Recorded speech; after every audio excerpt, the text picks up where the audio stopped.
माजी उपमहापौर सोलापूर महानगरपालिका आज होणाऱ्या 2024 विधानसभा मतदारसंघामध्ये विधानसभेच्या निवडणुकीमध्ये आम्ही सर्व नगरसेवक, मी स्वतः आणि आमचे सर्व कार्यकर्ते, पक्ष संघटनेतले सर्व लोक आणि दक्षिणमधील सर्व ग्रामपंचायतीचे सरपंच यांचा सोमनाथ वैद्यांना पाठिंबा आहे। आता थोड्या दिवसासाठी 25-15 जी कामं आलेली आहेत त्यासाठी सर्व सरपंच लोकसुद्धा पत्र देण्यासाठी थांबलेले आहेत।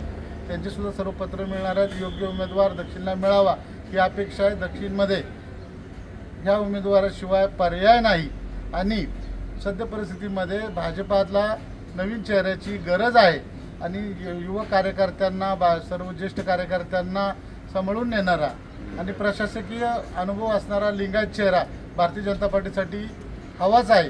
यासाठी आम्हाला आमच्या प्रभागातील सर्व लोकांनी, ज्येष्ठ मंडळींनी आणि तेथील सोसायटीतील बऱ्याच चेअरमन लोकांनी सुद्धा आणि त्यांच्या नातेवाईकांनी आम्हाला सांगितलं की सोमनाथ वैद्य यांच्यासाठी तुम्ही स्वतः प्रयत्न करा आणि ह्या सर्वांचा आदर राखून मी आज त्यांना आमची शिफारस पत्र मी देत आहे आणि त्यांना त्यांच्या भावी वाटचालीत शुभेच्छा आणि ते भरघोस मतं निवडून येतील याबद्दल आम्हाला शंका नाही। फक्त लीड किती हवा एवढाच प्रश्न आमच्यासाठी आहे। आमच्या जुळे सोलापूरमधून आम्ही त्यांना सर्व जास्त मताधिक्य देऊ। धन्यवाद।